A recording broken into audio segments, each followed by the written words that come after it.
Yeah, maybe a quick introduction to myself. My name is Jens Sulek. I'm leading IBM iX in DACH. What is IBM iX? IBM iX is the digital agency arm of IBM. And what we are doing is we are helping our customers with their customer experience and with their digital transformations, especially in the marketing, sales and service arena. And so we do also in automotive a lot. I myself started in the automotive industry. I was 10 years with Porsche. I was the European CMO at Porsche. And then I headed over to the UK, where I was the global digital and CRM director for Jaguar Land Rover for 4 years.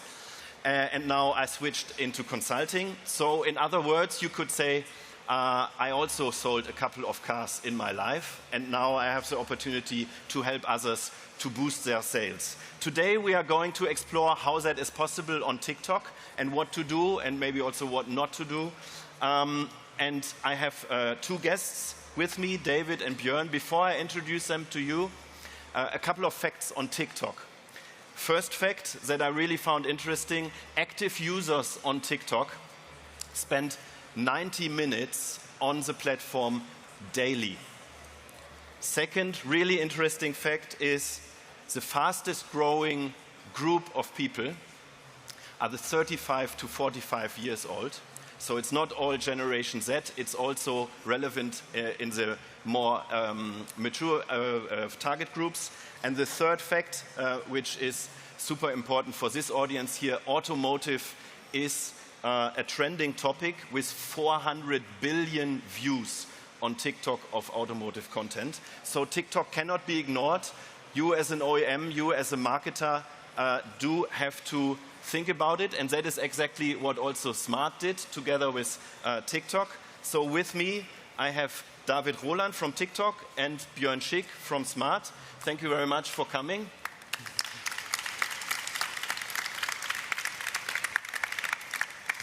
David, let's quickly start with you. Could you please introduce yourself quickly and also elaborate a little bit further on TikTok? Of course, thanks, Jens.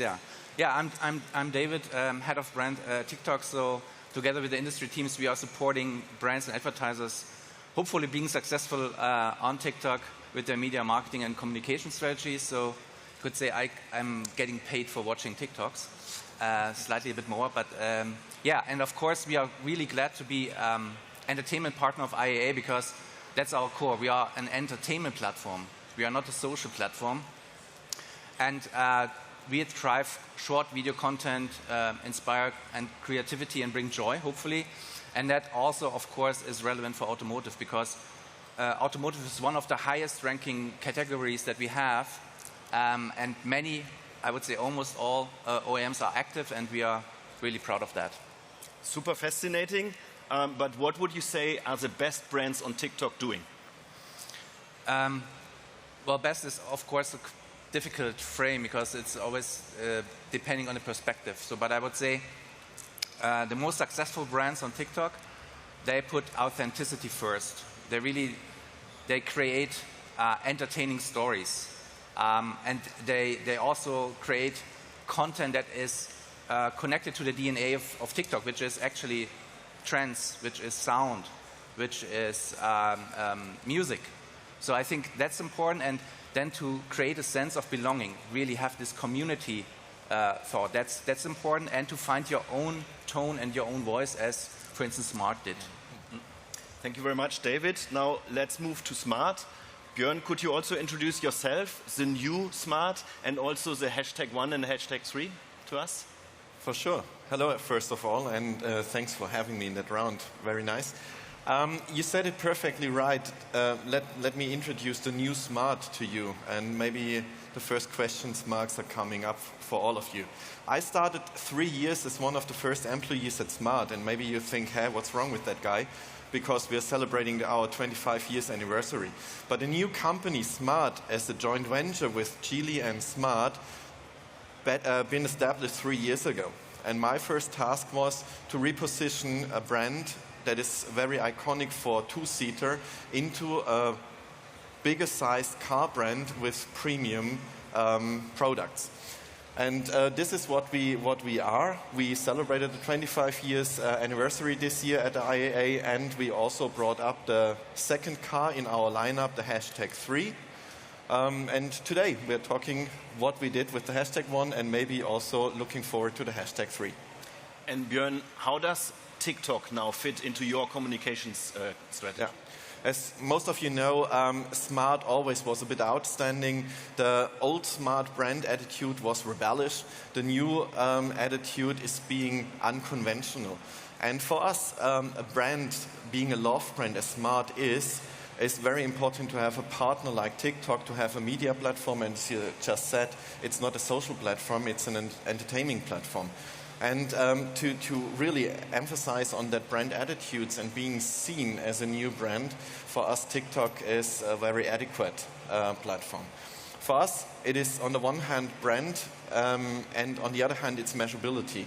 So having that insights of performance, and on the other hand the brand visibility, the brand recognition, and we get both from TikTok. So talking very authentic stories, having that engagement with our target groups, even reaching new target groups, but also getting that insights of performance, how it works and how we can improve.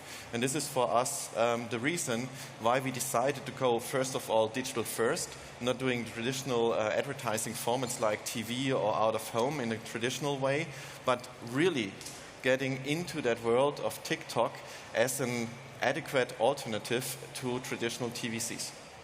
Good. Let's have a quick look into this, how that came together for you.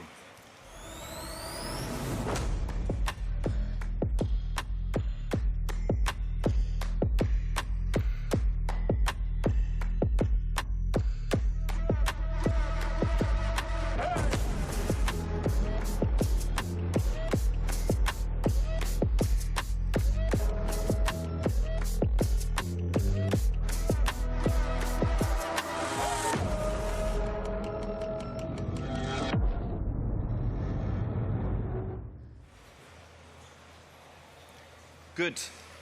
David, what's your view? Why was the hashtag 1 campaign so successful last year? Well, I think as Björn said, Smart is a very innovative brand, and it has a quite unique car design. And I think that resonates very well with the TikTok users in general. And I think, I mean, we have, our journey is longer than just the hashtag 1 campaign, but what we did is we had a journey where at the end 3 fundamental rules were followed by Smart, and the first is that they really are able to speak in a native way. You know, the assets were 9:16, so it was kind of a TikTok first approach. The assets were quite strong from the beginning, so there was a hook on the TikToks, and they kept entertaining, and I think that was quite important. Second point is clearly that we had a holistic strategy, and together with the automotive team we developed that of course it started with upper funnel to raise awareness, to tell about the hashtag 1, the story behind it, the idea behind it, but then there was a seamless experience towards lower funnel, and then really to be able to re-attract the interest ones and then offer them to buy a voucher, and that was the key then for the third one, which is measurement, because you have to measure, and that's also where IBM came in, because they fundamentally established the strategy and the grid to measure. And then also, it was not only TikTok, it was also very easy then to link out to the homepage. It was a very native, intuitive checkout process on the homepage, where I think not all the OEMs are yet there. And then it made it really easy to buy the car at the end. So let's talk about the sheer facts. Yeah? How did the campaign perform, and what was the most outstanding part of it? That's now very strange to explain because I was part of it, not talking about me, but talking about the idea. To be authentic was one of your recommendations. So first of all, we used TikTok as the major channel to announce the Brabus line. So for all the fans of the brand Smart, Brabus is very, very close connected to the heritage. And we introduced that also in the future, Brabus plays a role, and that on TikTok. And by thinking about advertising formats, it was not the car that was in the focus. The car does 3.9 seconds from 0 to 100. but how can you introduce that without really lame advertising? And we asked Brabus, the owner of Brabus, Konstantin, to make a questionnaire game. And we sat in a car and asked him questions and gave him 3.9 seconds to answer them.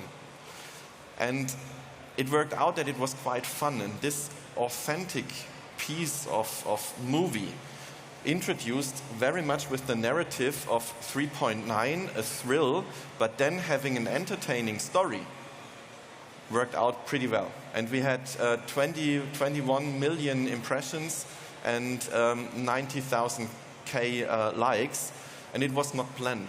It was just, okay, let's meet with the car, talk about it, have some questions, have a dialogue, and it was the most outstanding video that we so far did.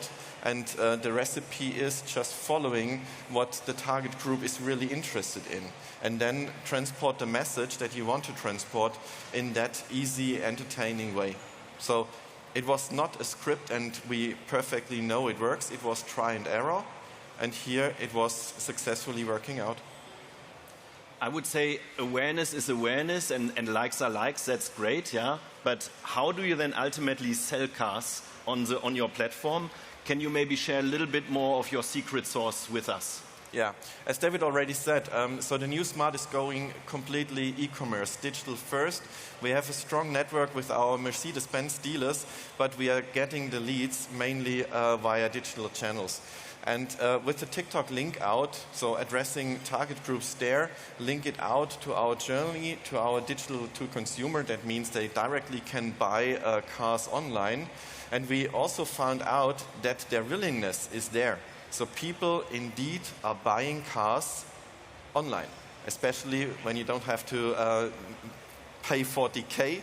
But with the leasing and subscription models, people indeed are willing to come from a TikTok without a long, complex journey and be impressed, make a subscription for 1 year or make a leasing contract, as it's not that binding and that big hurdle as a normal car purchase. With the TikTok addressing of the leads, we are very close in their relevance set. So it's not that we randomly go with advertising and lead them to a customizer where they have a huge journey in a complex way. So that perfectly fits together. And with the recipe David already mentioned, finally it pretty well worked out. Cool. Thank you very much, Björn. David, any last final recommendations, thoughts for auto brands who want to be successful on TikTok? Yeah, I mean, everyone has to find his or her own voice there, also as a brand. But I think to be brave, to be unconventional, to see it as an opportunity for connecting with the community, to learn about it and getting feedback, and to evolve then with the brand, I think is key. And looking forward to many more OEMs on TikTok. Very cool. Thank you very much for your time. Thank you very much, Björn and David, for your inspiring insights. I would say selling cars on TikTok has never seemed to be so easy. Yeah? If you want to learn more about it, we actually have an IBM and TikTok booth together in Hall B1. See us there. Let's get the dialogue flowing and enjoy the rest of your day at IAA. Thank you very much for your interest.